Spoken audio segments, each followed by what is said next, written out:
Kita sambil ngaji aja.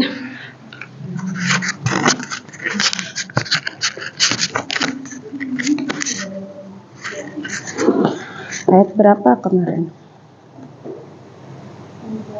218 ya. Yas'alunaka 'anil khamri wal maisir.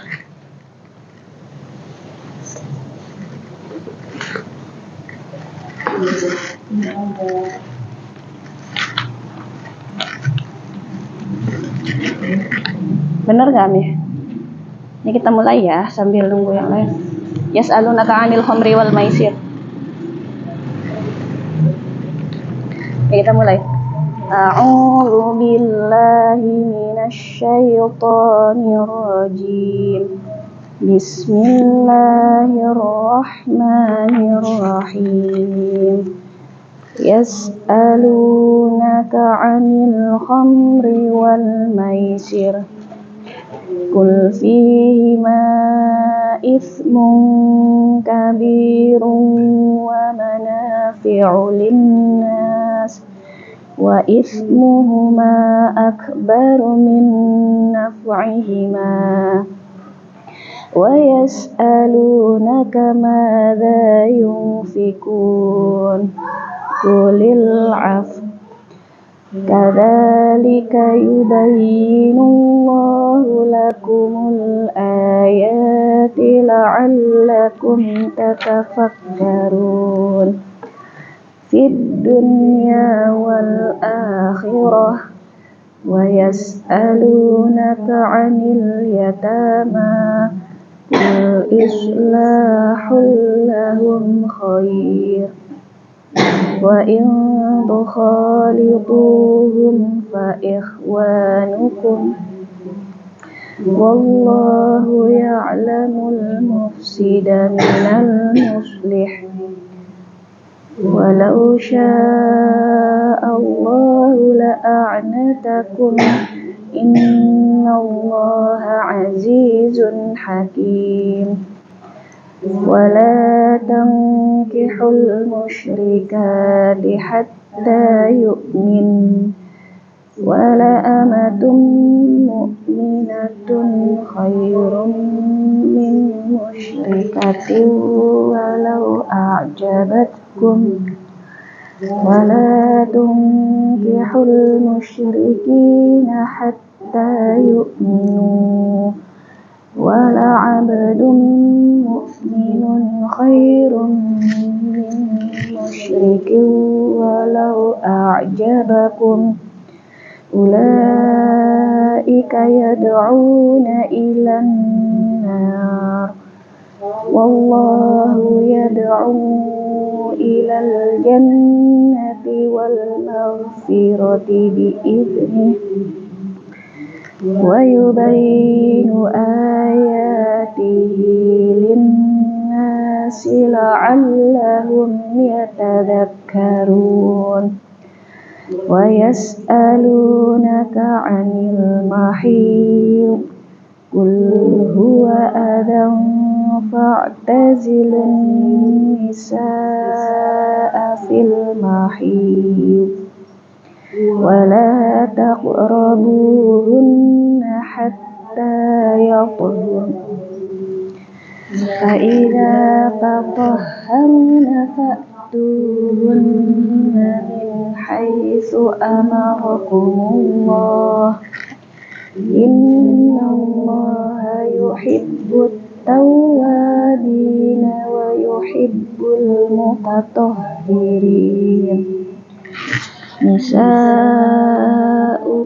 harthul lakum fa'tu harthakum anna syi'tum wa qaddimu li anfusikum wattaqullaha wa'lamu annakum mulaquh wa basyiril mu'minin ولا تجعلوا الله عرضة لأيمانكم أن تبروا تتقوا وتصلحوا بين الناس والله سميع عليم. لا يؤاخذكم الله باللغو في أيمانكم ولكن يؤاخذكم بما كسبت قلوبكم والله غفور حليم. للذين يؤلون من نسائهم تربص 4 أشهر فإن فاءوا فإن الله غفور رحيم. وإن عزموا الطلاق فإن الله سميع عليم. والمطلقات يتربصن بأنفسهن 3 قروء ولا يحل لهن أن يكتمن ما خلق الله في أرحامهن إن كن يؤمن بالله واليوم الآخر وبعولتهن أحق بردهن في ذلك إن أرادوا إصلاحا ولهن مثل الذي عليهن بالمعروف وللرجال عليهن درجة والله عزيز حكيم. الطلاق 2 فإمساك بمعروف أو تسريح بإحسان ولا يحل لكم أن تأخذوا مما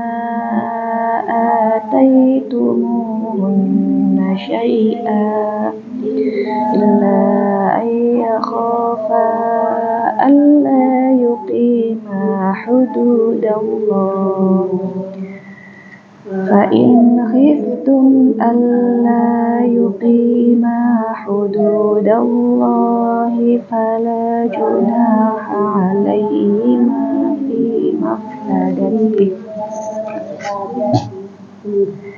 تلك حدود الله فلا تعتدوها ومن يتعد حدود الله فأولئك هم الظالمون. فإن طلقها فلا تحل له من بعد حتى تنكح زوجا غيره فإن طلقها فلا جناح عليهما أن يتراجعا إن ظنا أن يقيما حدود الله وتلك حدود الله يبينها لقوم يعلمون.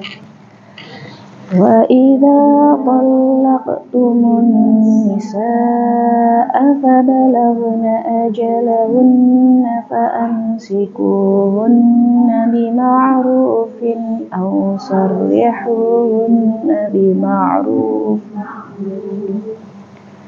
فلا تمسكوهن ضرارا لتعتدوا ومن يفعل ذلك فقد ظلم نفسه.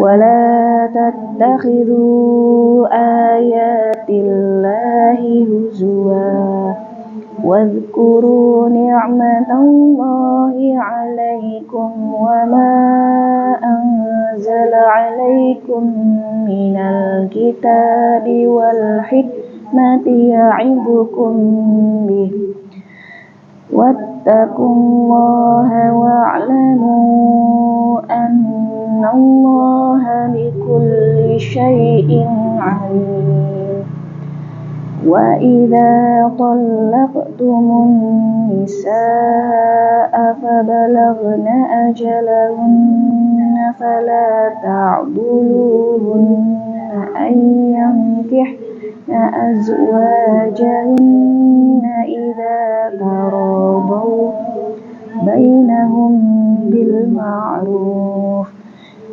ذلك يوعظ به من كان منكم يؤمن بالله واليوم الآخر ذلكم أزكى لكم وأطهر والله يعلم وأنتم لا تعلمون صدق الله العظيم. Sadaqallahul azim wa nahnu dzalika ala minasyahidin wa syakirin amin ya rabbal alamin.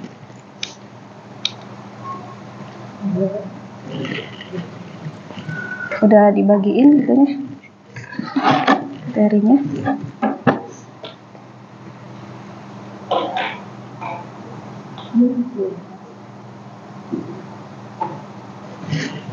Kita mulai aja ya.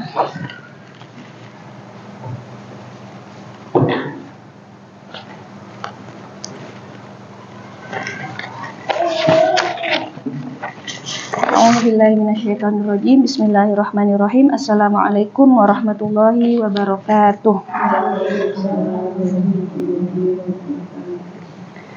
Alhamdulillahirabbil alamin. Wassalatu wassalamu ala asyrafil anbiya'i wal mursalin wa ala alihi wa ashabihi ahlus sidqi wa ahlul wafa.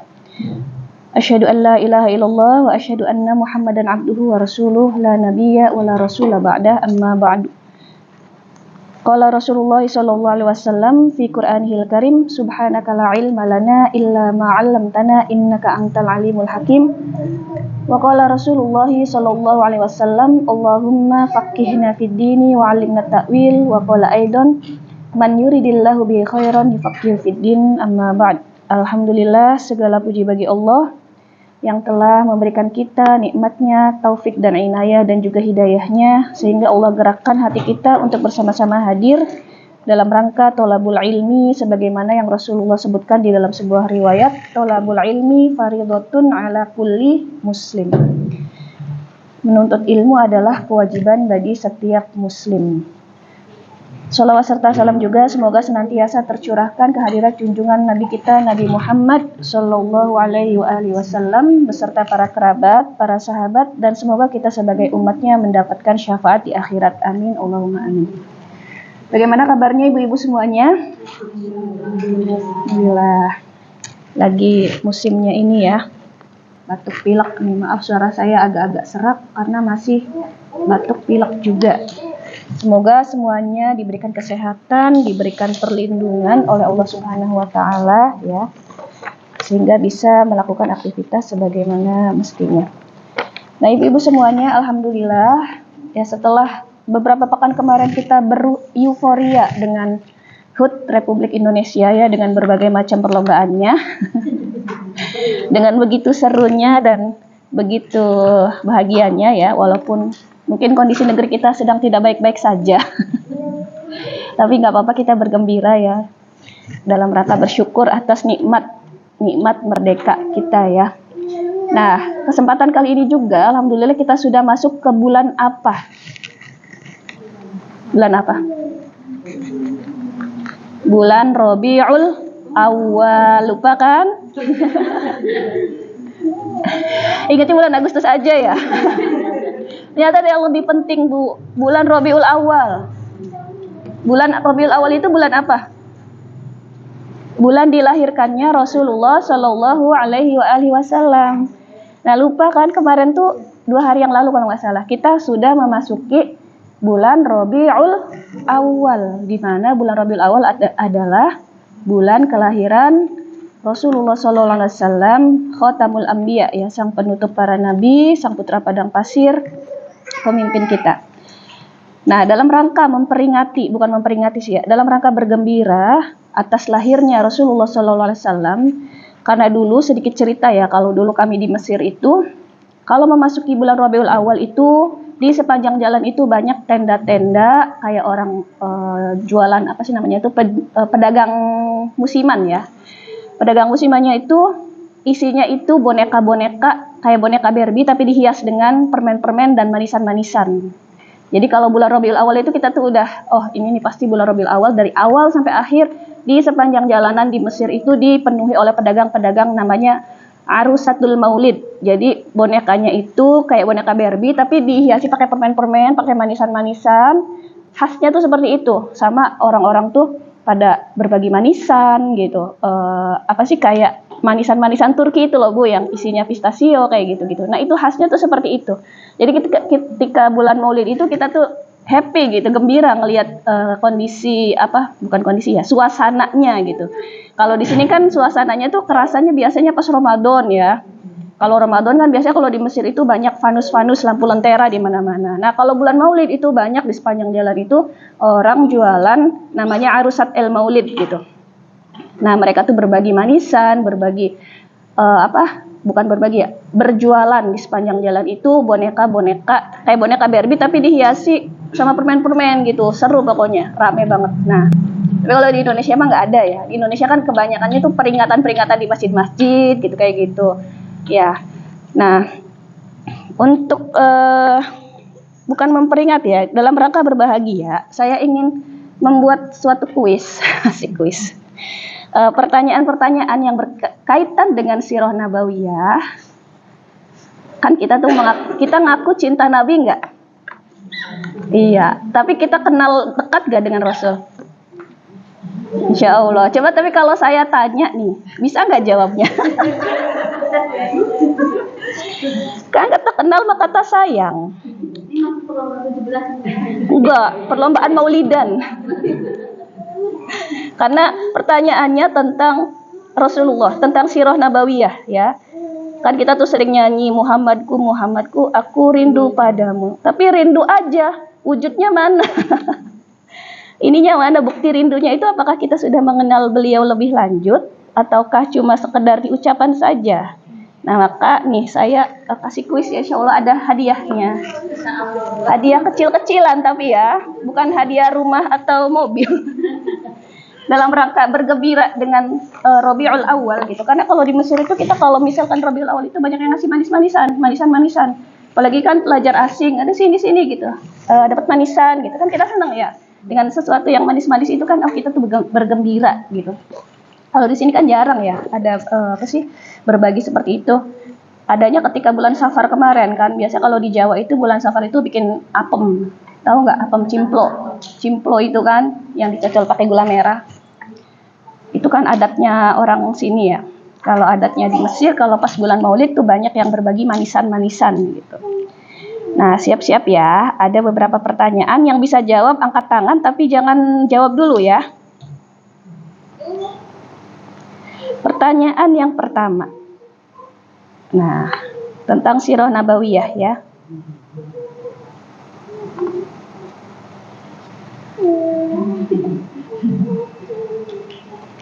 Nah, ibunda Rasulullah itu namanya siapa? Bukan, belum tanya ini. Mudah banget itu mah. Ada nyanyiannya ya. Ibunda Rasulullah itu kan Siti Aminah.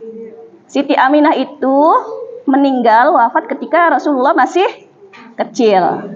Nah, di manakah wafatnya dan dimakamkannya ibunda Rasulullah SAW? Di mana? Di Saudi. Tempatnya di mana? Ada yang tahu nggak? Bukan di Mekah. Jadi lagi di perjalanan, habis mengunjungi makamnya ayahanda Rasulullah. Di tengah perjalanan beliau sakit terus meninggal dan dimakamkan di situ. Di mana? Pas. Di suatu tempat, suatu daerah yang bernama Abwa. Jadi kalau misalnya ibu-ibu lagi haji atau umroh ya, kalau travelnya itu ngajakin ke Abua, tapi jarang sih, karena itu tuh di daerah kayak pegunungan terpencil gitu.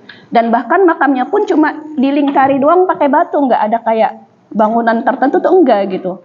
Dan bahkan ya kayak nggak kelihatan kalau itu tuh makamnya Ibunda Rasul.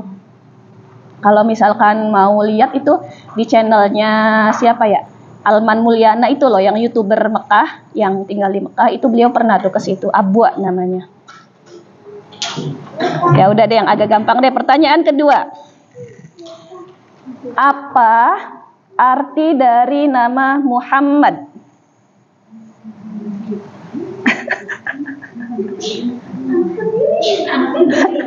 Iya, kita ngasih nama anak kita Ahmad, Muhammad, tapi nggak tahu artinya.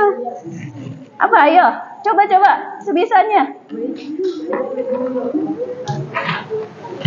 Ayo Bu, saya udah siapin hadiah nih. Sedikit lagi.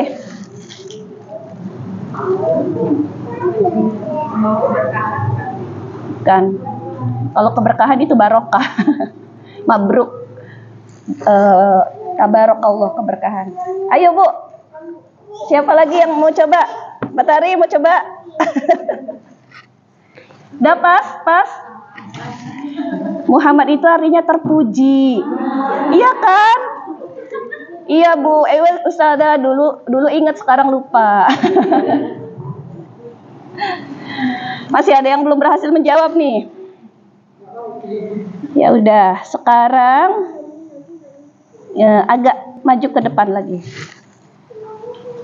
Ketika Sayyidah Khadijah itu mengutus Rasulullah sebagai utusan perniagaan ke Syam, ada salah seorang yang menemani beliau, orang kepercayaannya Sayyidah Khadijah. Siapakah orang yang menemani Rasulullah SAW berniaga, berdagang ke Syam? Enggak tidur. Bukan, paman Abu Bakar sahabatnya. Pamannya bukan. Ini namanya banyak dipakai di orang Indonesia ini. Namanya itu kayak nama orang, kalau di Indonesia itu dipakai buat nama perempuan, tapi sebenarnya laki-laki. Yang nemenin Rasul kan laki-laki tuh, ke Syam berdagang. Itu tuh kayak karyawannya atau orang kepercayaannya Sayyidah Khadijah gitu, yang bertugas menemani Rasulullah berniaga ke Syam. Call friend aja. Pas. Maisaroh Bu. Iya makanya saya mau bilang nanti ketahuan. Maisaroh laki-laki. Maisaroh itu laki-laki. Kalau di sini kan dipakai buat nama perempuan. Kalau di sana ya nggak mesti Maisaroh. Kayak Hamzah itu kan hak belakangnya juga. Tapi kan kalau di sini laki-laki. Maisaroh itu laki-laki. Belum ada yang berhasil nih. Ayo. Selanjutnya, siapakah? Ini agak mudah deh. Siapakah ibu susuannya Nabi Muhammad? Ya, Bu Lula. Siapa? Iya, betul. Halimah As-Sa'diyah. Ya, Bu Lula silakan ambil hadiahnya. Random aja deh, ambil sendiri ya. Aduh, bentar. Kesemutan lagi. Ambil ya, jangan lihat ya. Ada beberapa. Maaf. Nah, dapat alat tulis. Warnanya biru buat Ungka. Ayo Bu, masih ada beberapa lagi nih. Yang selanjutnya adalah yang mudah aja deh. Nabi Muhammad itu kan punya kakek. Siapa nama kakeknya? Kakeknya Abdul Muthalib apa Abu Thalib? Iya benar, Abdul Muthalib. Bingung ya? Kakeknya Abdul Muthalib, pamannya Abu Thalib. Maaf yang saya ini sengaja biar bingung. Yang bingung. Benar Abdul Muthalib. Iya kelihatan. Ya, alat tulis lagi. Sebenarnya ada lagi nih. Nah, karena 2 alat tulis sudah ini, yang selanjutnya adalah coklat manisan. Nih, ayo siapa yang bisa jawab? Yang mudah lagi deh. Karena kalau beli manisan ke Mesir jauh, saya beli coklat aja ya. Apa wahyu yang pertama turun kepada Nabi Rasulullah, kepada Rasulullah Sallallahu Alaihi Wasallam? Rasul yang pertama, ya silakan Bu. Ayat? Ya betul, surat Al-Alaq ayat 1 sampai 5. Iqra bismi rabbikal ladzi khalaq, khalaqal insana min 'alaq, iqra wa rabbukal akram alladzi 'allama bil qalam, 'allamal insana ma lam ya'lam. Ya Bu, silakan Bu. Lumayan buat kembil ya. Silverkin bukan boykot kan? Produk Indonesia kan?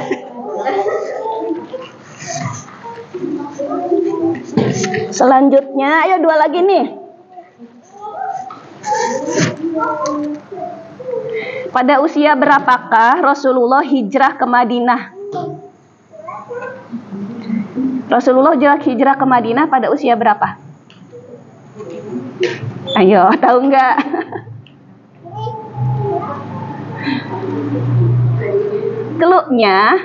Cluenya, Rasulullah jadi Rasul usia berapa? 40. Rasulullah berdakwah di Mekah berapa tahun? Berapa? 25 menikah dengan Sayyidah Khadijah. Usianya udah, saya kasih clue, 50 ke atas. Dikit lagi. Ngacung dulu. Yang belum dapat, ayo. Berapa? Dikit lagi. Bukan.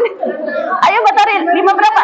Iya betul, 53. Jadi kan nerima wahyu 40. Terus kan dakwah di Mekah 13 tahun. Setelah berdakwah di Mekah, diboikot, disakiti oleh kafir Quraisy, hampir dicoba dibunuh. Allah kan memerintahkan hijrah ketika di usia 53. Terus dakwah di Madinah 10 tahun. Makanya meninggal di 63. Nah, itu. Ya, ini buat Adek, bisa buat mamahnya aja. Sama. Satu lagi. Bu Nurul siap? Lomba. Cerdas cermat.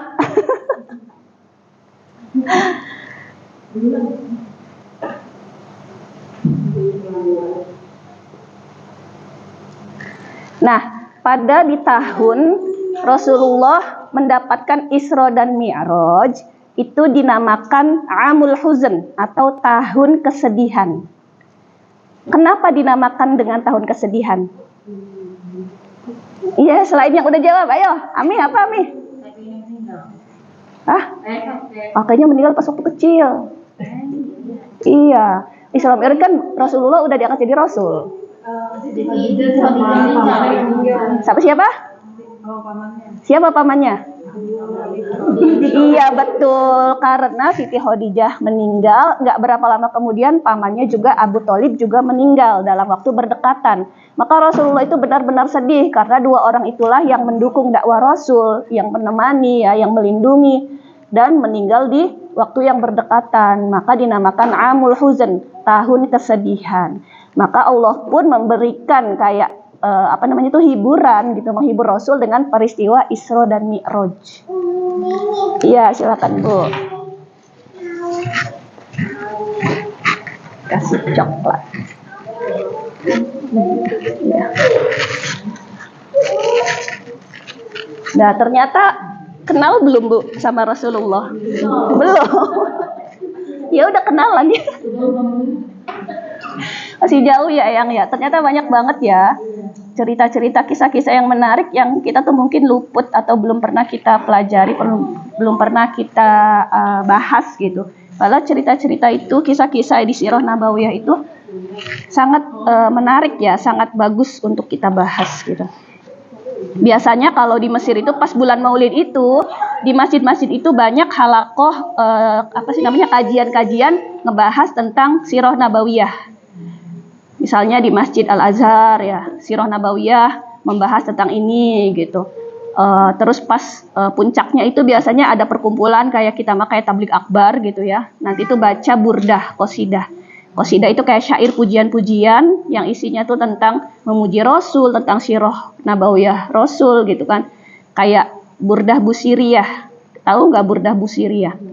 Burdah Busiriyah itu qasidah atau syair pujian-pujian yang berisi tentang sirah nabawi, tentang pujian-pujian yang kalau di Indonesia itu dikenal ini loh, Maulaya sholli wa sallim daiman abadan. Itu kalau kita baca ya burdah namanya, burdah Busiriyah yang ditulis oleh Imam Busiri, itu isinya itu tentang sirah nabawi, tentang nasihat-nasihat, tentang ya perjalanan Rasulullah.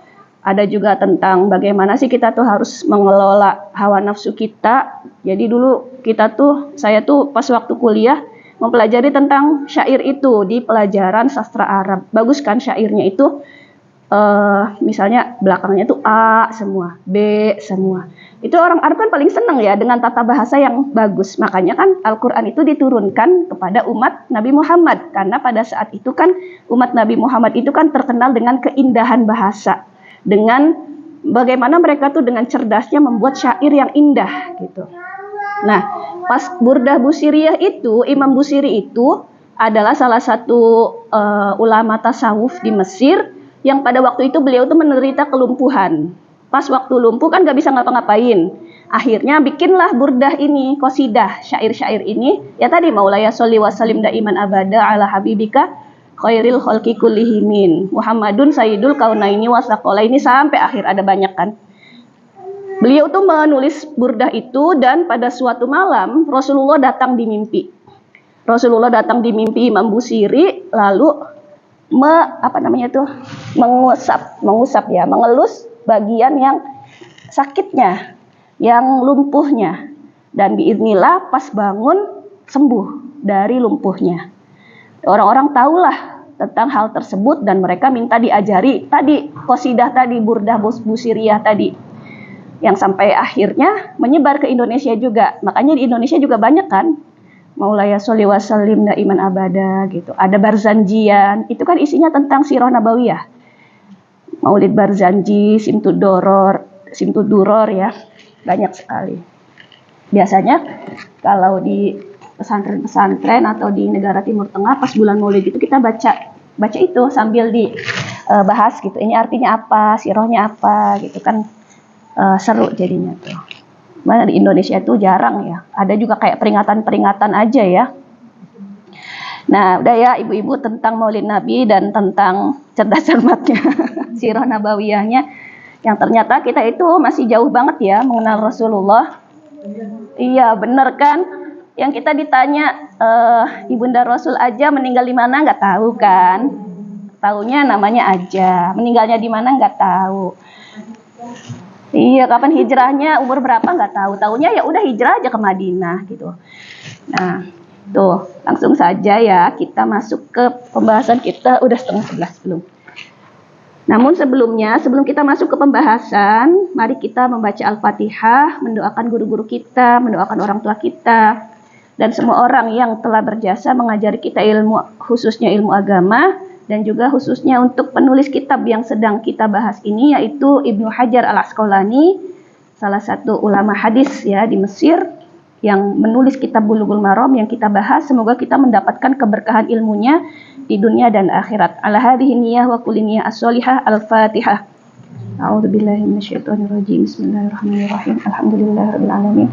Arrahmanirrahim. Maliki yaumiddin. Iyyaka na'budu wa iyyaka nasta'in. Ihdinas siratal mustaqim. Suratul ladzina an'amta 'alaihim ghairil maghdubi 'alaihim waladdallin. Amin. Nafa'ana bi'ulumihi fid dharain. Amin ya rabbal alamin. Bismillahirrahmanirrahim. Kitabu Bulughil Marami babul adzani.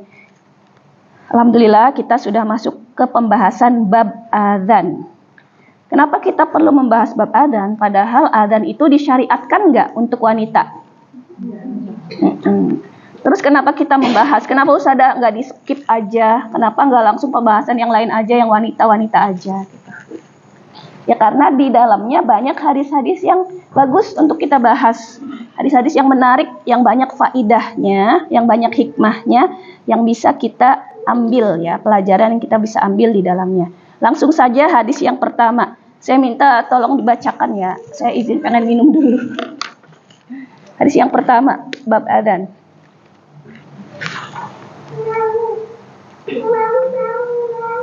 Siapa Amih? Atau siapa? Lima An Abdullah bin Zaid ibni Abi Rabbi radhiyallahu anhu qala Tawafani wa ana naim rajulun faqala taqulu Allahu akbar Allahu akbar pada karol adzan bitarbi'i takbir bi ghairi tarji'i wal iqamata furada ila qad qamati salat qala falamma asbatu ataitu Rasulullah sallallahu alaihi wasallam faqala innaha la ru'ya haqqin ya hak hadis akhrajahu Ahmad wa Abu Dawud Sahih At-Tirmidzi wa Ibnu Khuzaimah. Artinya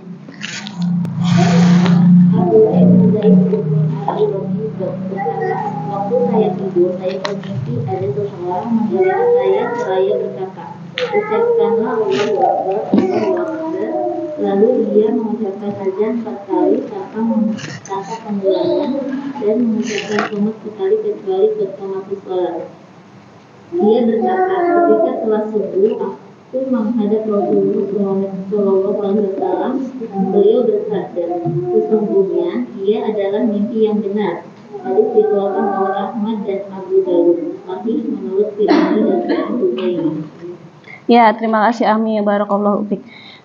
Jadi, apakah ibu-ibu tahu siapa sih yang mencetuskan kalimat adzan Allahu Akbar sampai akhir? Siapa? Rasulullah apa bukan? Siapa? Kita kan mungkin tahunya ya, kalimat adzan itu kan diajarkan oleh Rasulullah. Ternyata itu bukan. Nah, di hadis ini dijelaskan. Jadi, pensyariatan adzan itu berasal dari mimpi seorang sahabat yang bernama Abdullah bin Zaid. Jadi ceritanya tuh begini. Pada suatu hari Abdullah bin Zaid itu bermimpi. Di dalam mimpinya beliau itu didatangi oleh seorang laki-laki yang mengajarkan beliau lafaz Allahu Akbar ya, lafaz adzan dari awal sampai akhir. Nah, setelah mimpi itu beliau itu datang ke Rasulullah besoknya. Tentu kan nanya, ya Rasulullah, ini mimpi beneran nggak gitu? Maksudnya kan ada seseorang laki-laki yang datang ke mimpiku ngajarin lafaz adzan. Adzan itu kan panggilan untuk sholat ya. Kalau di agama lain panggilan ibadahnya pakai apa? Iya, lonceng. Ada yang pakai trompet kan? Nah, kalau di agama Islam pada waktu itu kan belum tahu gimana cara ngumpulinnya. Apakah pakai lonceng, apakah pakai trompet, pakai drum atau apa. Nah, lalu kan Abdullah bin Zaid itu nanya ke Rasulullah, ya Rasulullah, apakah benar mimpiku? Lalu Rasulullah menjawab, iya, mimpimu adalah benar. Nah, dari saat itulah muncullah lafaz adzan atau disyariatkan lafaz adzan itu berasal dari mimpinya Abdullah bin Zaid. Cuma pertanyaannya sekarang, kenapa Abdullah bin Zaid yang mendapatkan mimpi yang diajarkan adzan di dalam mimpinya? Ada yang tahu nggak? Kenapa nggak Abu Bakar? Kenapa nggak sahabat yang lain? Atau sahabat Utsman bin Affan atau yang lain? Kenapa dia Abdullah bin Zaid? Pernah dengar nggak sahabat Abdullah bin Zaid? Jarang dengar kan? Nah, jawabannya adalah, jadi gini, ada cerita. Ini beda cerita ya, cuma nyambung. Ceritanya ada seorang murid dan syekhnya. Seorang murid ini datang ke rumah syekhnya, ada sebuah keperluan gitu, ada sebuah hajat gitu. Terus kan nanya ke syekhnya, ya syekh gitu, saya pengen mimpi bertemu Rasulullah. Gimana caranya? Gimana caranya coba Bu? Pengen mimpi ketemu Rasulullah tuh gimana caranya? Iya. Terus kata syekhnya, oh ya udah gitu kata syekhnya. Udah kamu sini makan gitu kan. Ya udah, makan di rumahnya Syekh. Ternyata makanannya itu asin banget. Banyak garamnya, asin. Tentunya kalau asin netralisirnya pakai apa? Pakai minum. Tapi syekhnya itu malah ninggalin si muridnya itu, terus dikunci di rumahnya. Ditinggalin lah sampai besoknya. Ya tentunya muridnya bingung, ini orang lagi kehausan, habis makan yang asin banget malah ditinggalin, malah dikunci di dalam ruangan sampai besok. Pas besoknya datang, syekhnya ke muridnya nanya, gimana? Udah ketemu Rasulullah belum di dalam mimpi? Udah belum? Belum dong gitu kata muridnya. Terus di dalam mimpimu apa yang datang? Apa yang datang coba? Di dalam mimpi si murid yang dalam keadaan kehausan habis makan makanan yang begitu asin. Iya, ya boro-boro Syekh mimpi Rasulullah. Dalam mimpiku ya isinya itu air dari kanan, dari kiri, dari atas, dari bawah. Kenapa? Ya karena aku lagi kehausan gitu kan, terus ditinggalin, gak ada minum, malah dikunci.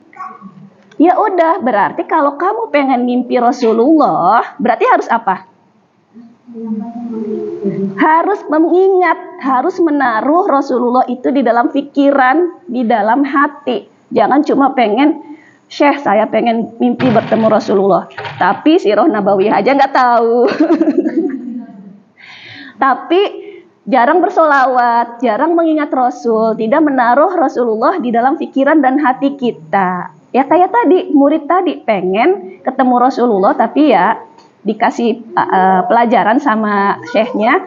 Ini loh caranya. Kalau kamu pengen bertemu seseorang atau Rasulullah dalam mimpi, ya banyak-banyak mengingat Rasul, banyak-banyak bersolawat. Insya Allah dengan wasilah solawat, dengan wasilah kita tuh banyak mempelajari tentang Sirah Nabawiyah, insya Allah biidznillah kan Rasulullah akan datang di mimpimu. Nah balik lagi ke hadis ini, kenapa Abdullah bin Zaid yang dimimpikan atau mendapat mimpi kalimat azan di dalam mimpinya? Ternyata karena beliau adalah salah satu orang yang begitu memikirkan, gimana sih caranya ngumpulin orang-orang untuk sholat berjamaah. Beliau mikirin terus gimana caranya. Apa pakai lonceng? Enggak setuju pakai lonceng. Apa pakai trompet? Ya aneh ya, masa ngumpulin orang sholat pakai trompet kan. Akhirnya karena beliau begitu memikirkan gimana caranya nih ngumpulin orang untuk sholat, datanglah di mimpi beliau itu ya tadi orang yang mengajarkan sebuah ucapan ya, sebuah lafaz gitu, lafaz adzan ya tadi. Lalu kan Rasulullah menjawab, iya benar, mimpimu itu adalah benar. Maka kalau ditanya siapa yang pertama kali mendapat ya wahyu untuk lafaz adzan, jawabannya bukan Rasulullah tapi adalah Abdullah bin Zaid. Nah itu. Lalu selanjutnya di bawahnya itu kan ada tambahan ya. Ahmad menambahkan pada akhir hadis tentang kisah ucapan Bilal dalam adzan subuh, sholat itu lebih baik daripada tidur. Terus kan lafaz adzan pas subuh itu biasanya ada tambahan as-sholatu khairum minan naum. Nah, di hadis yang sebelumnya tadi yang Abdullah bin Zaid ini ada lafaz Allahu Akbar itu berapa kali? 4 Bu. Kan Allahu Akbar itu kan 2 kali ya. Terus lafaz syahadatnya asyhadu alla ilaha illallah, asyhadu anna Muhammadar Rasulullah berapa kali? Tapi biasanya kita dengarnya 1 kan? Sebenarnya itu 2 kali. Jadi lafaz dalam adzan itu 2 kali. Yang lafaz syahadat itu kadang kan kita kayak dengarnya cuma 1 kali. Asyhadu alla ilaha illallah, asyhadu anna Muhammadar Rasulullah. Sebenarnya 2 kali. Yang pertama itu diucapkan sama yang adzan itu secara pelan. Jadi asyhadu alla ilaha illallah, asyhadu anna Muhammadar Rasulullah, baru dia asyhadu alla ilaha illallah dengan keras. Nah, lafaz yang pertama yang pelan itu, nah itu adalah sunnah mahjuroh. Sunnah mahjuroh itu sunnah yang banyak ditinggalkan. Jadi sebenarnya itu sunnahnya seperti itu. Cuma banyak orang yang meninggalkan dan banyak orang yang nggak tahu ada kesunahan seperti itu. Makanya coba kalau misalkan ibu dengar lafaz syahadatnya 1 kali apa 2 kali? Kadang ada yang 1, ada yang 2 ya. Kalau yang 1 kali sebenarnya kalau muadzinnya tahu ya, yang pertama itu dilafadzkannya sir secara pelan. Baru yang kedua secara jahar. Nah ini adalah sunnah mahjuroh atau sunnah yang banyak ditinggalkan. Kadang kita tuh nggak tahu banyak sekali sunnah-sunnah mahjuroh yang ditinggalkan. Salah satunya adalah ketika masuk ke dalam toilet ada kesunahan. Tapi ini sunnah mahjuroh yang sudah banyak ditinggalkan. Apa? Ketika masuk ke dalam toilet kita menutupi kepala kita. Kalau laki-laki pakai peci ya. Kalau perempuan ya mungkin pakai kayak ciput atau kerudung gitu. Iya, sebenarnya itu kesunahannya seperti itu. Kenapa? Sebagai adab kepada Allah Subhanahu wa taala. Cuma sudah banyak ditinggalkan. Makanya namanya sunnah mahjuroh. Padahal kalau kita melaksanakan sunnah ini, selain kita mendapatkan kesunahan, pahala menghidupkan sunnah, dan pahala melakukan sunnah yang sudah banyak ditinggalkan. Dan kalau orang lain mengikuti apa yang kita lakukan, kita mendapatkan pahala karena kan orang lain mengikuti kita gitu. Sunnah mahjuroh yang lain adalah ketika kita menunjuk orang, itu bukan dengan telunjuk, tapi dengan apa?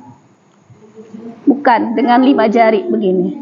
Misalnya, eyang gitu, yami gitu, jangan eyang gitu. Itu kan gak sopan ya. Jadi dengan ke-5 jari kita. Kalau yang gini itu orang Jawa. Monggo gitu kan. Oh iya, Sunda juga ya. Berarti orang Indonesia yang gini. Iya, kita nggak tahu kan ternyata kesunahannya kalau nunjuk orang itu pakai 5 jari, jangan kamu gitu kan, Anda gitu.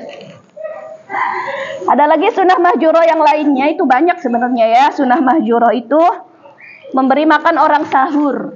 Tahu nggak? Biasanya kita taunya memberi makan orang buka. Ya, ternyata memberi makan orang sahur juga merupakan kesunahan. Tapi sunnahnya sunnah mahjuroh yang sudah banyak ditinggalkan.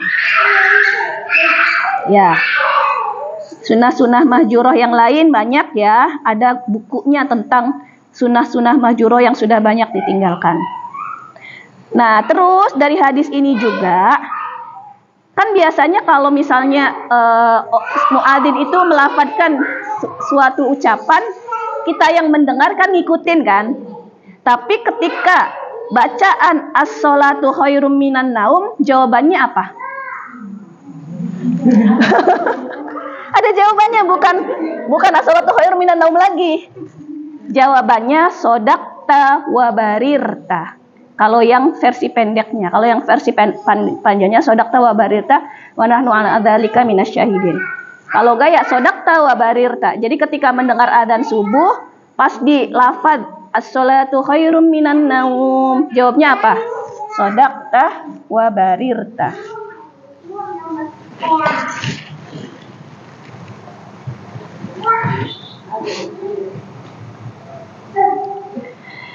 Nah, selanjutnya itu yang hadis selanjutnya, wali Ibnu Khuzaimah an Anas qala minas sunnah idza qala al muadzin fil fajri hayya 'alal falah qala as-sholatu khairum minan naum.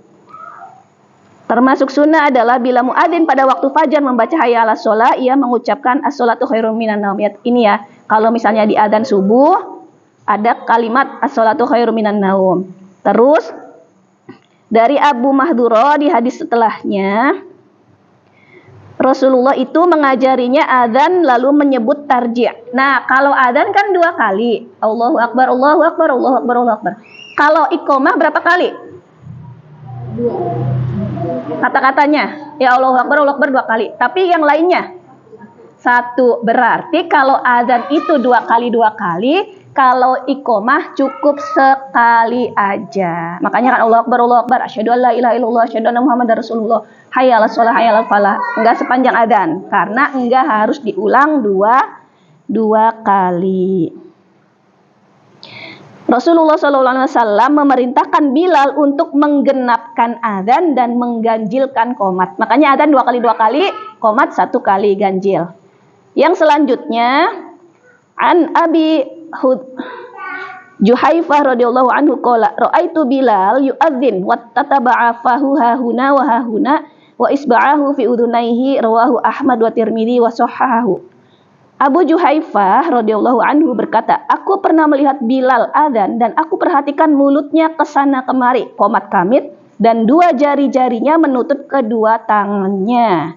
Di hadis setelahnya, dia menjadikan 2 jari-jarinya menutup kedua telinganya.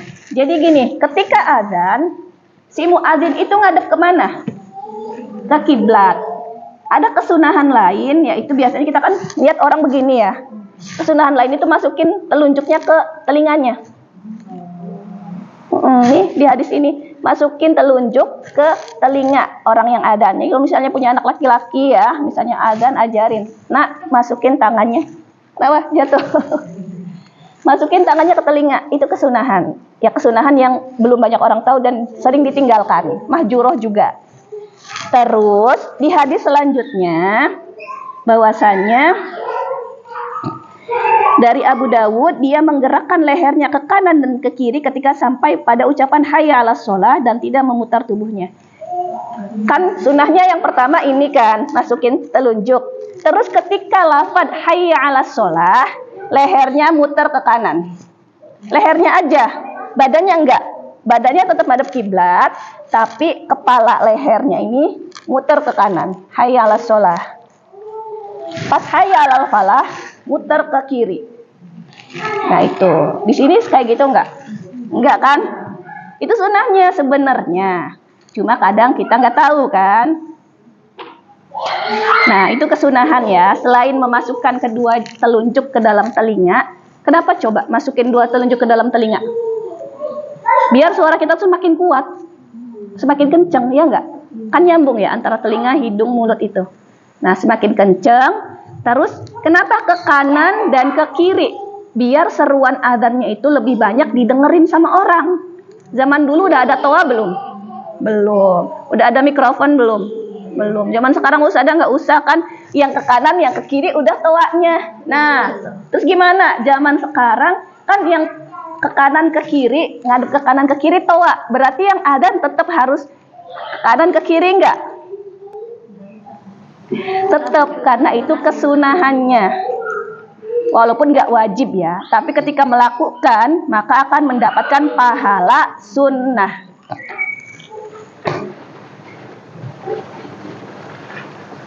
Di hadis selanjutnya yang nomor 199, wa an Abi Mahdhurah radhiyallahu anhu anna Nabi sallallahu alaihi wasallam a'jabahu sautuhu fa'allamahul adzan, rawahu Ibnu Khuzaimah. Dari Abu Mahdhurah radhiyallahu anhu bahwa Nabi sallallahu alaihi wasallam kagum dengan suaranya, kemudian beliau mengajarinya adzan. Jadi dari hadis ini ada kesunahan juga untuk memperindah suara adzan, untuk membaguskan suara adzan. Makanya ada lomba adzan kan? Karena apa? Ya karena dari hadis ini ada perintah, ada kesunahan ya, bukan sesuatu yang wajib sih. Cuma kita dengerin misalnya adzan dengan suara ya Allahu Akbar, dengan suara yang mungkin kurang baik. Enakan mana dengan suara yang merdu, yang indah? Tentunya suara yang merdu, yang indah, yang bagus itu akan lebih ngena ke kitanya juga kan, daripada suara yang mungkin maaf kurang baik atau kurang indah. Maka ada perintah untuk membaguskan, memperindah suara adzan.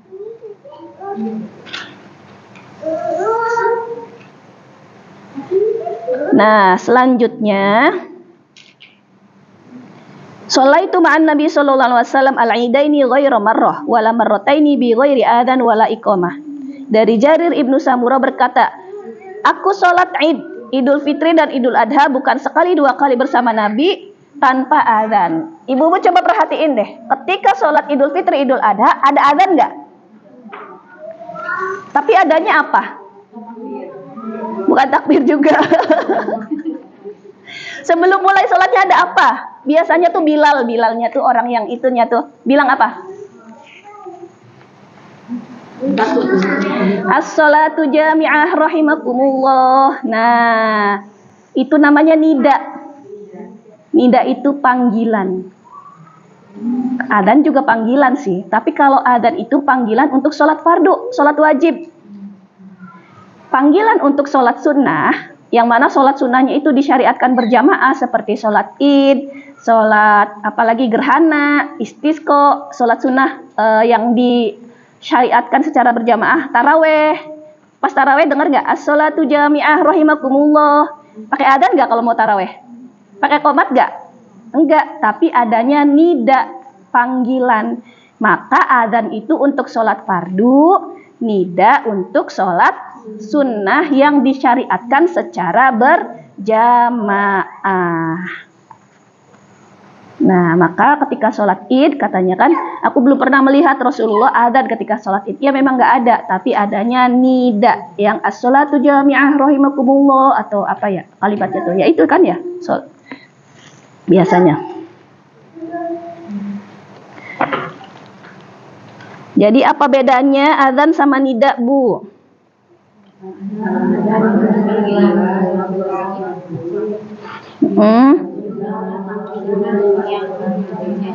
Iya, jadi kenapa di sholat sunnah itu nggak ada adzan, nggak ada iqomah? Iya, ya karena adzan itu panggilan untuk sholat fardu, sedangkan untuk sholat berjamaah, sholat sunnah yang dianjurkan berjamaah adanya nida, ya. Nah, hadis selanjutnya, An Abi Qatadah fil hadisi at-tawil fi naumihim 'anis shalah tsumma adzana Bilal fa sholli Rasulullah sallallahu alaihi wasallam fa shalla Rasulullah sallallahu alaihi wasallam kama kana yasna'u kulla yaum rawahu Muslim. Dari Abu Qatadah radhiyallahu anhu dalam hadis yang panjang tentang mereka yang meninggalkan salat karena tidur, kemudian Bilal adzan, maka Nabi sallallahu alaihi wasallam salat sebagaimana beliau lakukan setiap hari. Jadi ceritanya tuh gini. Pada Ghazwah Khaybar atau peperangan Khaybar di tahun 7 Hijriah, para sahabat itu ketiduran. Sholat subuhnya kebablasan, bangunnya kesiangan. Dan mereka tidak terbangun untuk sholat subuh pada waktunya. Nah, tapi ketika mereka terbangun, tentunya kan mereka melaksanakan sholat bersama Rasulullah. Ada azan nggak? Kan udah lewat waktunya. Azan nggak? Tetap azan. Iya. Nah, Bilal tetap mengumandangkan azan walaupun mereka itu ketiduran sehingga terlewat waktu sholat subuhnya.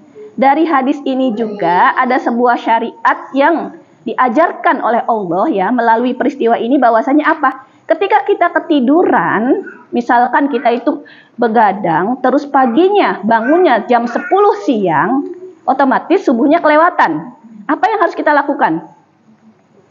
Iya, langsung sholat. Ustazah kan udah kelewatan, nggak apa-apa. Salah satu uzur ya, yang bisa dijadikan sebab ya sholat dilakukan ya ketika, maksudnya tidak pada waktunya, adalah ketika ketiduran.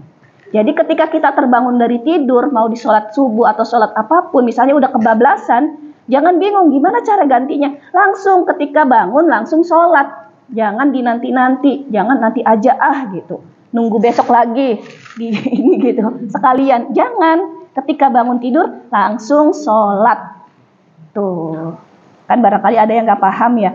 Ya udah kelewatan ya udah gitu, nggak usah dikerjain kan udah lewat gitu. Enggak ya, tetap wajib dikerjakan ketika dia terbangun dari tidurnya. Berarti niat ini karena tidak pada waktunya. Kalau adaan kan pada waktunya. Karena dia itu sudah terlewat berarti kodoan. Iya, karena kan udah lewat waktunya. Terus selanjutnya,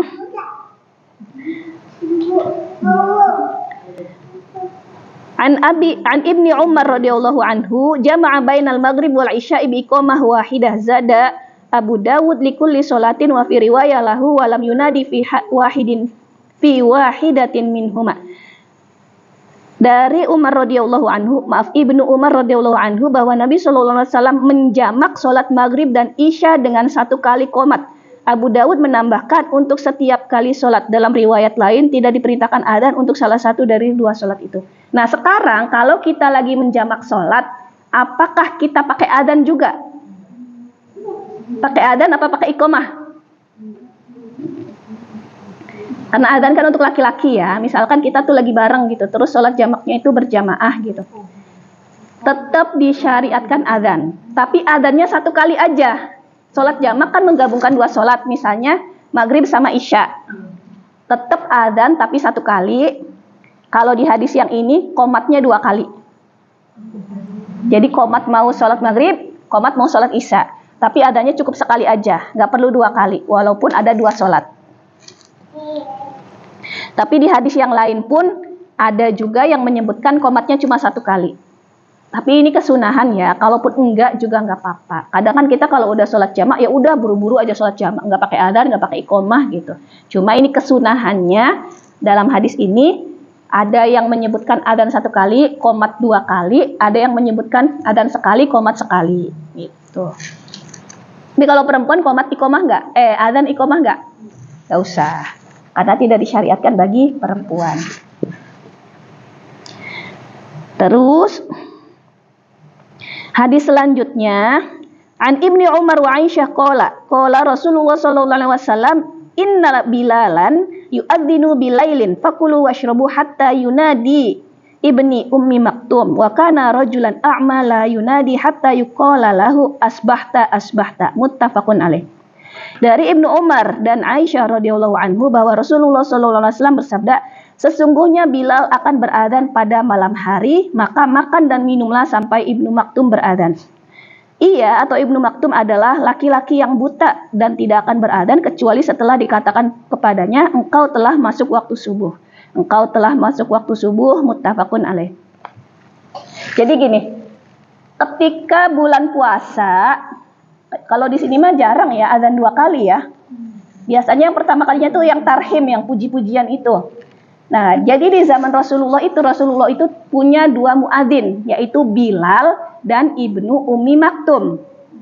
Bilal itu biasanya azan sekitar sejam sebelum subuh. Jadi pas masih gelap udah azan. Nah, ketika Bilal berazan, kalau lagi bulan puasa masih boleh makan atau minum apa enggak? Masih boleh, karena belum masuk waktu subuh. Fakulu washrabu, katanya makanlah dan minumlah. Maksudnya di sini tuh masih boleh makan, minum, sahur ya. Tapi kalau yang adzan itu Ibnu Ummi Maktum, adzan yang kedua itu adalah adzan yang pas waktu subuhnya, apa masih boleh makan atau minum? Gak boleh. Nah, berarti kan apa? Berarti biasanya Bilal itu adzan ketika hari masih malam dan belum masuk waktu subuh, sekitar 1 jam atau sekitar berapa puluh menit sebelum subuh, Bilal tuh udah adzan. Kenapa coba Bu? Untuk membangunkan orang-orang. Biar orang-orang tuh nggak bangun ketika pas subuhnya. Jadi ada persiapan, apalagi yang lagi puasa, yang lagi bulan Ramadan. Siap-siap dulu kan. Kalau di sini kan biasanya jam 3 tuh ada ibu-ibu bangun gitu. Gak pakai adzan tapi ibu-ibu bangun, atau ada yang tong prek gitu kan, tung sahur gitu kan. Kalau itu diganti adzan lebih baik ya, mengikuti Bilal gitu. Cuma kalau di sini pakai adzan ntar bingung. Udah subuh. Ya bingung kan? Iya, ntar kita bingung. Ini jamnya yang benar rusak atau itunya gitu. Iya. Nah, biasanya kalau kami di Mesir pun atau di Arab pun ya, biasanya emang adzannya tuh ada dua. Nanti tuh pas malam-malam tuh udah adzan. Oh, ini mah adzan yang pertama, masih bisa makan, masih bisa minum, belum masuk waktu subuh. Kalau adzan yang kedua, oh ini berarti adzan yang kedua, udah masuk waktu subuh. Kalau lagi bulan puasa udah nggak boleh makan, udah nggak boleh minum. Nah itu ya. Apa? Masih. Kalau di kampung adzan ya. Kalau di saya itu tarhim yang ya arhamar rahimin, apa sih ya lafadznya tuh, pokoknya tuh bilangnya tarhim karena imsak. Oh, imsak mah yang berapa menit sebelum ini. Iya ada ya. Kalau di kampung saya namanya tarhim. Tapi bukan adzan kayak lafadz. Itu adzan beneran. Tapi udah paham kan penduduk kampungnya? Bingung ya? Itu tidur juga sama jam 4. Itu. Tapi sekarang sih udah nggak ada tidur aja. Iya. Nah, adzan yang dilakukan oleh Bilal itu namanya adzan mubakir. Adzan yang duluan gitu. Adzan yang qobla subuh, 1 jam sebelum subuh. Adzan persiapan. Nah, ternyata memang ada kesunahannya seperti itu. Cuma kalau yang nggak biasa, ya nanti khawatir orang-orangnya bingung. Kok udah jam 3 udah adzan, kok jam 3:30 udah adzan. Sekarang kan subuhnya jam berapa? 5 ya? 4:30 ya? Nanti orang-orang bingung, apalagi kalau pas bulan puasa. Masih boleh makan gak sih? Gitu kan. Kecuali kalau yang di kampungnya memang sudah terbiasa, ya silahkan. Hadis yang selanjutnya, An Ibni Umar inna Bilalan adzana qabla al-fajri fa amarahu Nabi sallallahu alaihi wasallam ay yarji'a fayunadiya ala innal 'abda nama, rawahu Abu Dawud.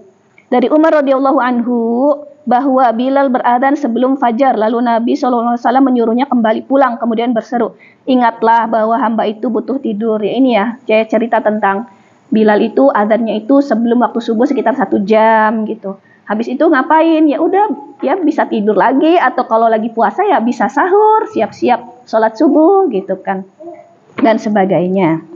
Walil Bukhari an Muawiyah, dalam riwayat Bukhari dan Muawiyah terdapat hadis yang semisalnya. Dan hadis selanjutnya, an Umar fi fadlil qaul kama yaqulu al muadzin kalimah siwa al hayy 'alataini fayaqulu la haula wala quwata illa billah. Menurut riwayat Muslim dari Umar radhiyallahu anhu tentang keutamaan mengucapkan kalimat per kalimat sebagaimana yang diucapkan oleh muadzin. Apa yang kita dengar ketika muadzin mengucapkan adzan? Kalimat yang sama, kecuali ketika hayya 'alas shalah, hayya 'alal falah, maka jawabannya apa? La haula wala quwata illa billah. Nah, di hadis ini diajarkan ya, ucapkanlah yang sama seperti yang muadzin ucapkan, kecuali ketika hayya 'alataini. Hayya 'alataini itu 2 hayya 'alah, yaitu hayya 'alas shalah, hayya 'alal falah, maka kita yang mendengar mengucapkan la haula wala quwata illa billah. Sama tadi, as-shalatu khairum minan naum, jawabannya apa? Sodakta wa barirta. Jangan as-shalatu khairum minan naum lagi. Kita ngejawabnya sodakta wa barirta. Ya sudah, nggak kedengeran adzan subuhnya masih tidur.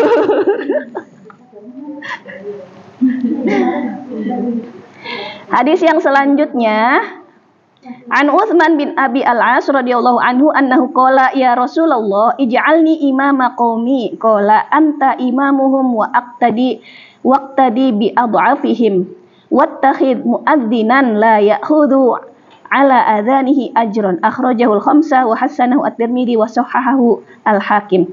Utsman ibnu Abul As radhiyallahu anhu berkata, wahai Rasulullah, jadikanlah aku sebagai imam.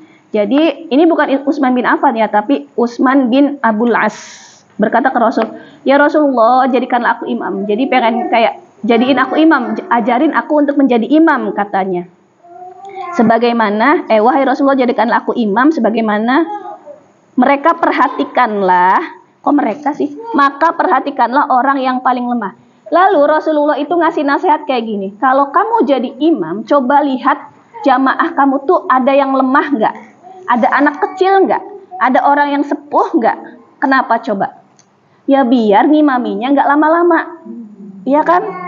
Apalagi kita tahu di belakang kita, makmum kita ada yang lagi sakit, ada orang tua sepuh yang nggak bisa berlama-lama berdiri. Kadang kan kita jadi imam, pengen dilamain saking khusyuknya. Kalau sholat sendiri silahkan, perlama-lamalah mau sejam 2 jam silahkan. Tapi kalau kita lagi jadi imam, kita harus melihat kondisi makmum kita. Apakah ada anak kecil? Bisa nggak anak kecil lama-lama gitu? Misalnya saya mau bacaannya surat Al-Baqarah gitu. Jamaahnya kabur dulu, Bu. Orang yang sepuhnya udah pingsan. Nggak kuat. Maka ketika kita menjadi imam, Rasulullah menasehati, perhatikanlah orang yang lemah. yang menjadi makmummu. Jangan karena kita menginginkan fadilah sholat yang panjang sampai tidak memperhatikan kondisi makmum kita, gitu. Itu ya, dari hadis ini adalah untuk memperhatikan kondisi atau keadaan makmum kita. Kalau mau sholatnya lama, silakan sholat sendiri. Sholat sunnah lamain mau sejam, 2 jam, 3 jam silakan. Tapi kalau kita lagi jadi imam khususnya, terus kita melihat kondisi jamaah kita yang ada yang mungkin ya tidak bisa sholat lama, ada yang mungkin orang-orang itu kan punya keperluan ya, pengen buru-buru tapi dia menyempatkan sholat jamaah, tapi ternyata imamnya lama, otomatis kan ya tahu sendiri ya rasanya tuh ya Allah, ada yang kebelet, ini lama banget imamnya. Soalnya saya pernah ya sakit perut dan imamnya lama, bukannya khusyuk malah kesel, ya enggak? Lama banget imamnya ini, saya udah kebelet banget. Makanya imam itu harus mengetahui kondisi makmumnya gitu. Tuh, dari hadis ini diambil faidah yang seperti itu. Hadis yang selanjutnya, masih ada selanjutnya. Dan angkatlah seorang muadzin yang tidak menuntut upah dari adzannya.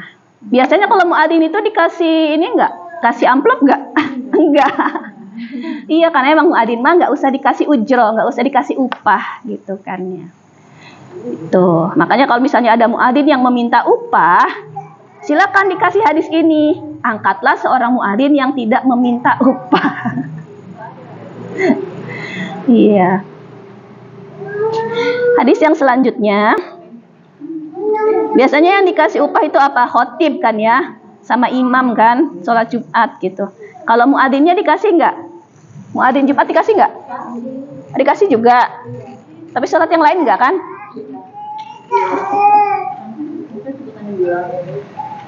Bilal sholat Jumat itu imam yang merangkap jadi imam dan khotib nggak? Beda ya? Iya.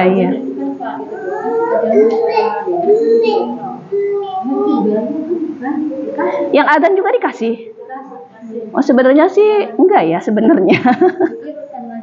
Itu cara bilang, kalau bilang kan kayak bilang kemarin kalau tidur ada Oh iya Bilal ya. Yang enggak tuh yang muadzin, yang azan. Tapi yang azan juga dikasih juga.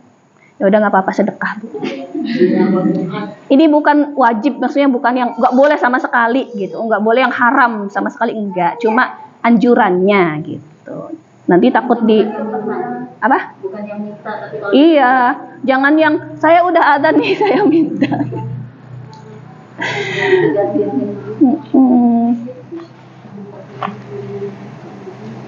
Iya nggak apa-apa Bu, dikasih aja untuk menghidupkan sholat Jumatnya. Yang selanjutnya adalah An Malik bin Huwairits radhiyallahu anhu qala lana an-nabi sallallahu alaihi wasallam wa idza hadaratis shalah falyu'adzin lakum ahadukum al-hadits akhrajahu sab'ah. Dari Malik bin Huwairits radhiyallahu anhu bahwa dia berkata, Nabi sallallahu alaihi wasallam pernah bersabda pada kami, bila waktu sholat telah tiba maka hendaklah seseorang di antara kamu menyuruh azan untukmu sekalian. Ya, ini anjuran ya, apa sih? Perintah untuk menyerukan azan ketika sudah masuk waktu sholat. Hadis yang selanjutnya, An Jabir radhiyallahu anhu anna Rasulullah sallallahu alaihi wasallam qala li Bilal idza adzanta fatarassal wa idza aqamta fahdhar waj'al baina adzanika wa iqamatika qadra ma yafraghul aqli min aqlihi min aqlihi al hadits rawahu at-Tirmidzi wa dha'afahu. Dari Jabir radhiyallahu anhu bahwa Rasulullah sallallahu alaihi wasallam bersabda kepada Bilal, kalau engkau menyeru adzan perlambatlah. Makanya adzan kan lambat kan? Tapi kalau iqamat percepatlah. Makanya kalau iqamat kan Allahu Akbar, cepat kan? Kalau adzan kan Allahu Akbar. Terus jarak antara adzan dan iqamah itu kira-kira berapa menit atau kodro itu apa ya? Sebanding dengan apa gitu? Sebanding ketika kita lagi makan, terus kita ngabisin makanan kita. Jadi jarak antara antara adzan dan iqamah itu kira-kira orang yang makan telah selesai dari makannya. Tapi kalau di sini mah cepet ya. 5 menit kan? Di masjid ini tuh saya perhatiin 6 atau 5 menit gitu. Kita makan berapa menit? Mungkin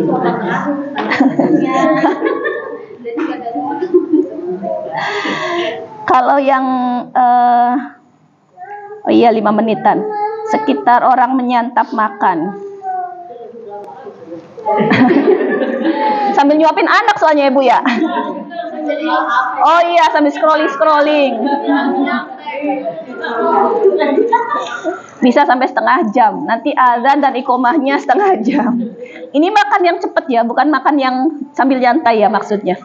Ya sekitar 5 menitan lah sampai 10 menit. Itu. Terus hadis yang selanjutnya, berarti kan dari hadis ini ada perintah ketika mengucapkan adzan itu pelan-pelan, tapi ketika iqomah cepat-cepat. Dan jarak antara adzan dan iqomah itu ya sekitar orang itu sudah menyelesaikan makannya, sekitar 5 menit atau lebih lah, sekitar 5 menitan lah. Terus hadis yang selanjutnya, tidak diperkenankan adzan kecuali orang yang telah berwudu. Ini hukumnya wajib apa enggak? Orang yang adzan itu harus dalam keadaan berwudu. Wajib apa sunnah? Sunnah ya, tapi akan lebih baik lagi kalau yang adzan itu adalah orang yang sudah punya wudu. Terus tadi adzannya menghadap mana? Menghadap kiblat. Kecuali dalam lafaz apa tadi? Hayya 'alas shalah, kepalanya kanan, hayya 'alal falah, kepalanya ke kiri. Kepalanya aja, badannya nggak usah ikutan miring-miring. Jadi lehernya saja. Hadis yang selanjutnya, walahu an Ziyad bin Haris radhiyallahu anhu qala Rasulullah sallallahu alaihi wasallam wa man adzana fahuwa yuqamu wa dha'afahu aidon. Dalam riwayat yang lain dari Ziyad bin Haris, Rasulullah sallallahu alaihi wasallam bersabda, barang siapa yang telah adzan maka dia yang qomat. Ini anjuran orang yang adzan, dia juga yang qomat. Tapi kalau misalnya ustazah beda-beda, yang adzan si A, yang qomat si B, boleh enggak? Boleh. Cuma kalau lebih baik orang yang sama. Kalaupun enggak juga enggak apa-apa. Jadi soalnya ada jadwalnya tadi. Yang apa? Anak-anak ya. Iya kadang tuh ya kalau udah di booking, saya ini adzan, saya iqomah gitu. Enggak apa-apa. Tapi sebenarnya ya adzan itu sebaiknya itu anak yang sudah mumayyiz. Anak yang sudah ngerti, yang sudah balik. Kadang kan di sini anak yang masih kecil-kecil latihan adzan, ya nggak apa-apa sih. Cuma anjurannya itu anak yang sudah mumayyiz dan baligh gitu. Karena adzannya anak-anak itu ya kayak gitu.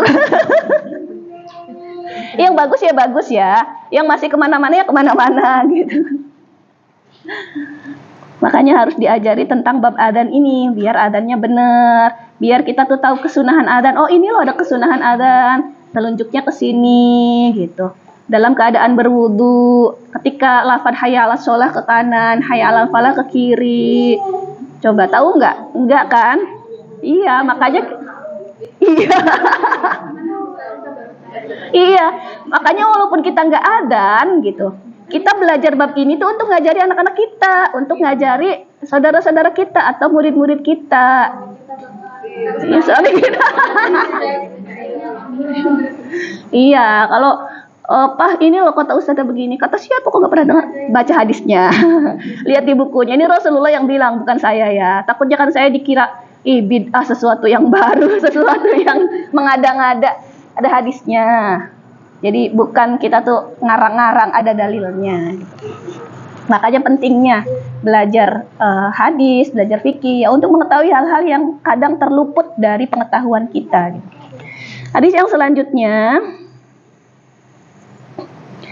wali Abi Dawud fi hadisi Abdullah bin Zaid annahu qala ana ra'aituhu ya'ni al-adhan wa ana kuntu uriduhu qala fa'akim anta wa fihi dha'fun. Menurut riwayat Abu Dawud dari hadis Abdullah bin Zaid bahwa dia berkata, aku telah memimpikannya, yaitu bermimpi adzan dan aku menginginkannya. Maka Rasulullah bersabda, baik, qomatlah engkau. Ya ini sama ya, di mimpinya Abdullah bin Zaid itu kan beliau memimpikan lafaz adzan ya. Maka lafaz iqomat pun sama seperti itu, seperti lafaz adzan, cuma bedanya apa tadi? Antara adzan dan iqomah bedanya apa? Adzan itu genap 2 kali, kalau iqamah itu sekali ya itu. Wa an Abi Hurairah, selanjutnya wa an Abi Hurairah radhiyallahu anhu qala Rasulullah sallallahu alaihi wasallam al muadzin amlaka bil adzan wal imam amlaka bil iqamah, rawahu Ibnu Adi wa dha'afahu. Tadi itu hadisnya lemah ya, cuma kita bisa ambil ya tadi faidah ya, bahwasanya ya tadi kalimat adzan dan iqamah itu sama, bedanya yang adzan 2 kali, yang iqamah 1 kali. Nah, hadis ini juga hadisnya dianggap lemah oleh Ibnu Adi tentang muadzin itu lebih berhak untuk adzan dan imam itu lebih berhak untuk iqamah. Maksudnya muadzin itu adalah orang yang bertanggung jawab atas waktu adzan, karena muadzin itu kan yang memberitahukan bahwasanya waktu sholat sudah masuk.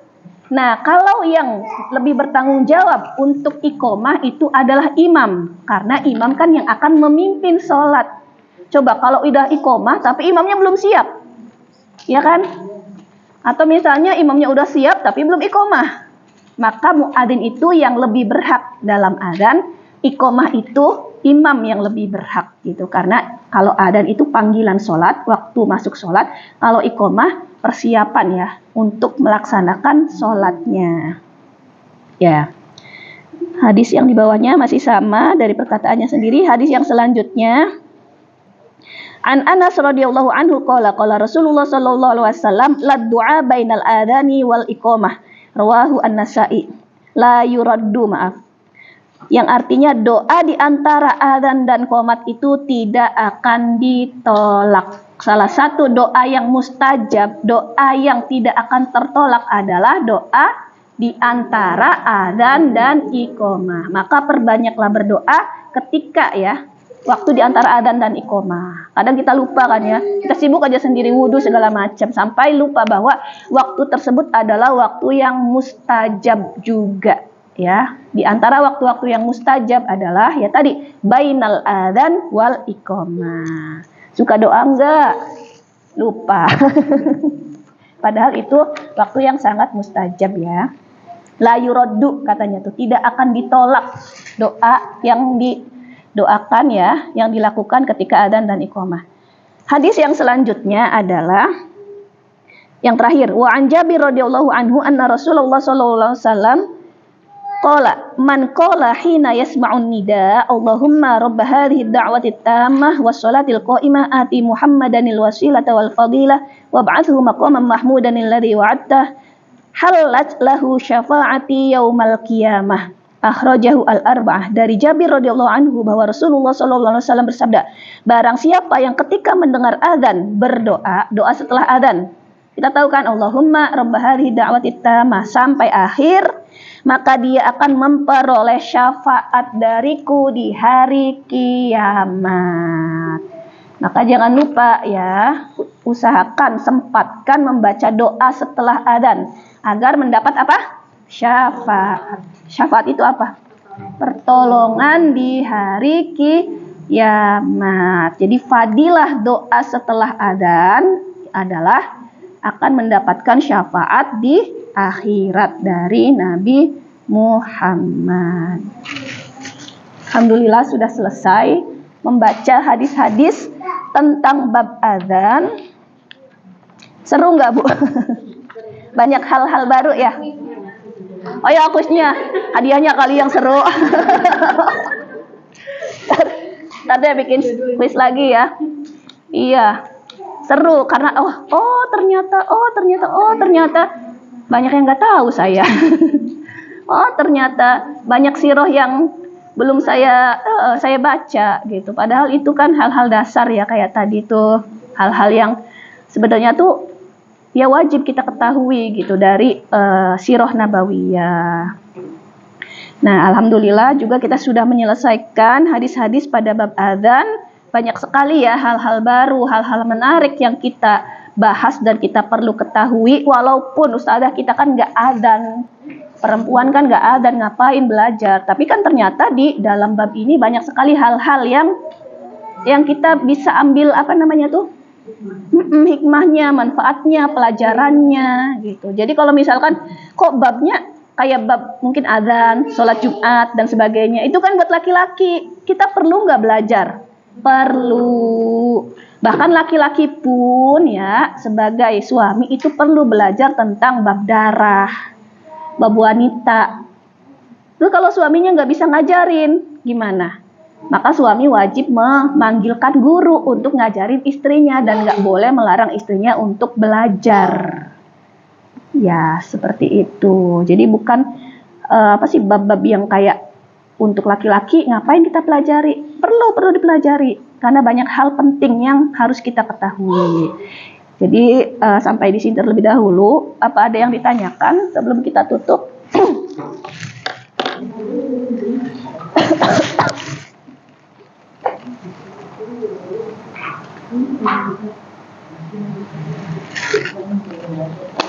Nggak ada. Kalau nggak ada saya tutup ya. Ya udah mari kita tutup dengan bacaan alhamdulillah. Alhamdulillahirabbil alamin. Doa kafaratul majlis. Subhanakallahumma wa bihamdika asyhadu an la ilaha illa anta astaghfiruka wa atubu ilaihi. Allahumma anfa'na bima 'allamtana wa 'allimna ma yanfa'una warzuqna 'uluman tanfa'una. Allahumma iftahna futuhal 'arifin wa ilhamal malaikatil muqarrabin bi rahmatika ya arhamar rahimin. Semoga apa yang kita bahas bisa bermanfaat, bisa diamalkan juga, bisa mendatangkan keberkahan bagi kita semua. Mohon maaf atas segala hilaf. Assalamualaikum warahmatullahi wabarakatuh.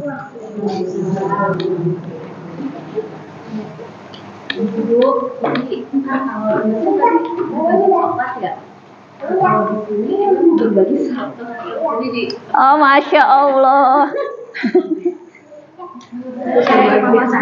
Barokallah eyang, Masya Allah. Iya. Kirain Bu Ali mau bagi-bagi uang dalam rangka maulidan. Canda ya Bu, canda. Iya, Masya Allah, Barokallah eyang. Iya, sunnah mahjuroh ya, ngasih orang makan. Iya kan? Iya, langsung dipraktekin, Masya Allah.